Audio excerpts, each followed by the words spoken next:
ना अपोजिशन है आपके सामने, ना कोई चीज आपने छोड़ी है। आप कहते फिरेंगे कि कुछ तो मेरे पिंदारे मोहब्बत का भरम रख। हमने बड़ा फस्तायत का सामना किया, अदालतों में हमने फाइट आउट किया। हमने थोड़े ही कहा कि हम एस्टैब्लिशमेंट से मुज़ाकरात करेंगे और फिर बाहर आ जाएंगे।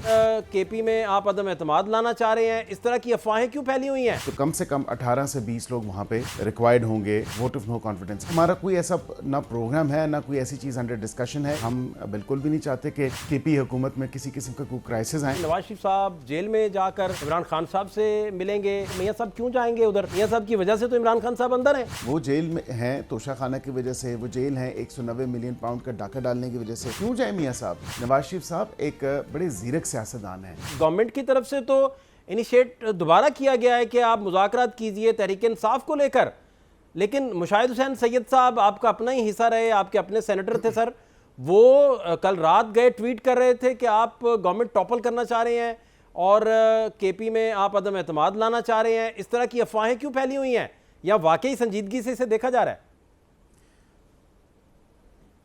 बिस्मिल्लाहिर्रहमानिर्रहीम। फाद साहब बहुत बहुत शुक्रिया।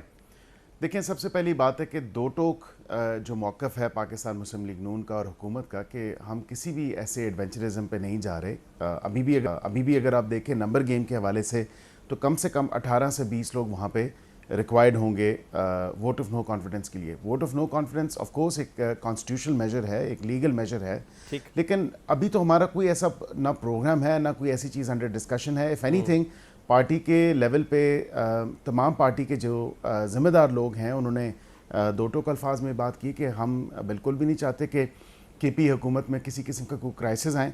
ये तो ख़ुद सेल्फ डिस्ट्रक्शन मोड पे चल रहे हैं, और बिलखसूस वहाँ के CM केपी के जो हैं वो सेल्फ डिस्ट्रॉय कर रहे हैं। तमाम तर सूबे के रिसोर्स के हवाले से देखें, डेवलपमेंट के हवाले से देखें, इकनॉमिक प्रोग्रेस के हवाले से देखें, तो हमें क्या ज़रूरत पड़ी है कि हम वोट ऑफ नो कॉन्फिडेंस लेके आएँ वहाँ पे और फिर वहाँ से कोई ऐसी चीज़ हो।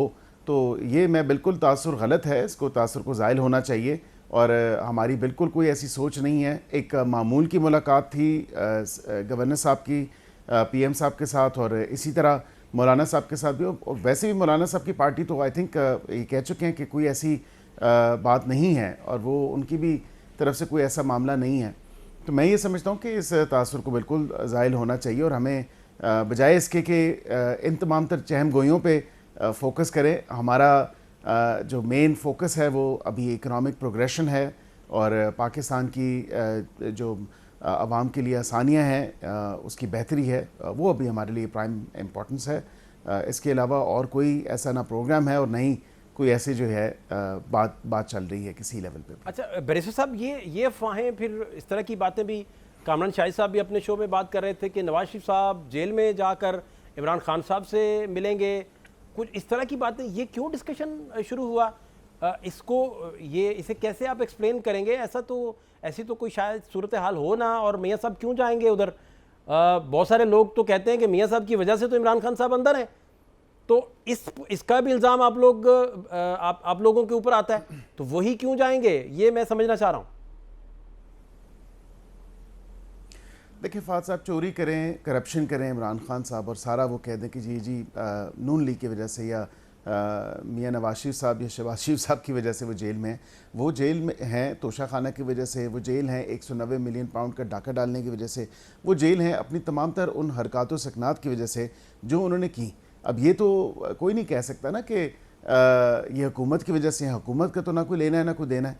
या तो मुल्क में कोई आइन कानून जो है उससे बालातर हो, तो फिर उसको कहें कि जी बिल्कुल आप चोरी भी करें, आप करप्शन भी करें, आप घड़ियाँ भी बेचें, आप जो है उसमें किकबैक्स भी लें, तमाम तर मामला, और फिर अपने दोस्तों को, अपने जो लोग थे जिसमें सर फहरिस्त वो फरागोगी साहिबा हैं, उनको आप राफरार अख्तियार करवा दें, जहाज़ में बिठा के वो मफरूर हो जाएं।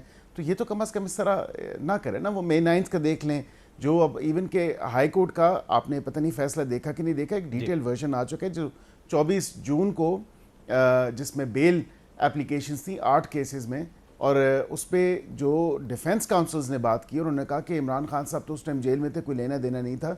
लेकिन अब तो ये चीज़ भी सामने आ रही है कि चक्री के मकाम पे कोई गालबन 4 मई को जो है वो, और उसके अलावा ये 6-7 मई को भी कोई प्लानिंग हुई थी, और ये बिल्कुल शवाहिद मौजूद हैं, गवाहान मौजूद हैं वो तो कह रहे हैं। तो इन तमाम चीज़ों की वजह से इमरान खान साहब जो हैं वो जेल में हैं। मैं नहीं समझता कि ऐसी कोई बात किसी भी लेवल पे हुई है कि नवाज शरीफ साहब जाएंगे। देखें, नवाज शरीफ साहब एक बड़े ज़ीरक सियासतदान हैं, वो बड़ा एक तजर्बा रखते हैं चीज़ों पे। और जब वो वज़ीर आज़म थे तो बिल्कुल बनी गाला गए थे और इस मुल्क की खातिर गए थे, इस कौम की खातिर गए थे। लेकिन आगे से क्या हुआ, उन्होंने कहा जी मेरा रोड आप जो है वो बना दें मुल्क के लिए, कौम के लिए जो है, या पाकिस्तान के लिए, या पाकिस्तानी जो शहरी हैं या पाकिस्तानी लोग हैं उनके मफाद के लिए तो कोई बात नहीं की, अपने ज़ाती मफाद की उन्होंने बात की उस वक़्त भी। लेकिन अभी तो मैं नहीं समझता कि कोई ऐसी बात है कि मियाँ साहब जाएंगे। और क्यों जाए मियाँ साहब? मियाँ साहब को जाने की बिल्कुल कोई ज़रूरत नहीं है ना, ये कोई ऐसी बात है। ये अगैन एक शोशा छोड़ा गया है, पता नहीं क्यों छोड़ा गया है, कहाँ से छोड़ा गया है, लेकिन इस तासुर को भी ज़ाहिल होना चाहिए कि ना कोई ऐसी बात है और ना कोई ऐसा मामला है कि मियाँ साहब, अल्लाह ना करे कोई ऐसी सिचुएशन हो कि जिस वजह से या जिसके लिए उनको वहाँ जाना पड़े ऐसे सियासी लीडर से मुलाकात करने के लिए जिसने 9 मई जैसा अफसोसनाक वाक़या किया है। अच्छा, अब अभी तो आप लोग सारे राइट की पार्टी हैं और आप पर इस वक्त इल्ज़ाम भी लग रहा है, कोर्ट पैकिंग का इल्ज़ाम भी लग रहा है। फिर आप ज़रा देखिए 8 फरवरी से लेकर क्या क्या सीक्वेंस से क्या क्या वाक़यात हुए। फिर आपको ये भी याद होगा कि जरदारी साहब और पीपल्स पार्टी एक दफ़ा चाहती थी कि नैब तरामीम हो कवानीन के अंदर। FIA में भी बहुत सारी चीज़ें, जब जरदारी साहब और फरयाल बीबी अंदर रहीं, उसके बाद नवाज शरीफ लोग सारे, और नवाज शरीफ साहब भी, मरियम बीबी और सारे जितने भी लोग हैं वो सारे के सारे जो हैं वो जेल के अंदर रहे। अब मैं आपसे जानना ये बेसिकली चाह रहा हूँ कि जब आपको खुद कभी मौका मिल जाए, कोई खुदा न खास्ता कोई ऐसी आफत, कोई आसमानी उफ्ताद टूट पड़े, तो फिर आप कहते फिरेंगे कि कुछ तो मेरे पिंदारे मोहब्बत का भरम रख। तो मैं जानना ये चाह रहा हूँ कि ना अपोजिशन है आपके सामने, ना कोई चीज़ आपने छोड़ी है, आपको खुद रिलीफ लेने के लिए ही सिस्टम के सामने जब जाना पड़ेगा तो फिर क्या बीतेगी, फिर क्या करेंगे? देखें, वो कहते हैं ना अंग्रेज़ी में, we'll cross that bridge when we come to it. तो पहली बात तो ये है, बिल्कुल हमने बड़ा फस्तायत का सामना किया और इमरान खान साहब की दौरा हुकूमत में जो कुछ हुआ वो मुझे रिपीट करने की ज़रूरत नहीं है। आपको बिल्कुल पता है जो राना सनौल्ला साहब के साथ हुआ, जो ख्वाजा साद रफ़ीक साहब के साथ हुआ, जो शाहिद खान साहब के साथ हुआ, जो ख्वाजा आसिफ साहब के साथ हुआ, जो मियाँ नवाज शरीफ साहब के साथ हुआ, जो मियाँ शहबाज शरीफ साहब के साथ हुआ, मरीम नवाज़ साहिबा के साथ हुआ, दीगर एक लंबी चौड़ी लिस्ट है पार्टी के लोगों की जिनको बग़ैर किसी सबूत के, बग़ैर किसी प्रॉपर केस के उनको पाबंद सलासल किया गया और उनके ऊपर जिस तरह के इल्ज़ाम लगाए गए, जिस तरह की तमाम मामला, तो अदालतों में हमने फ़ाइट आउट किया। हमने थोड़े ही कहा कि हम इस्टेब्लिशमेंट से मुज़ाकरात करेंगे और फिर बाहर आ जाएंगे, ऐसा तो कुछ नहीं है। नहीं, हमने उस वक्त ये कहा था कि हम हुकूमत से मुज़ाकरात करके हम बाहर आ जाएंगे। अपोजिशन तो है, अपोजिशन देखें फ़िलवक़्त ये 80-90 लोग जो इनके हैं पार्लियामेंट में, या नेशनल असम्बली की बात करूँ या सेनेट की बात करूँ, तो आप वहाँ पे तो अपोजिशन तो है। बजट के ऊपर भी अपोज़ किया, उसके अलावा जो कानून साजी होती है उस पर भी अपोज़ करते हैं, 26वें आईनी तरमीम पे भी अपोज़ किया।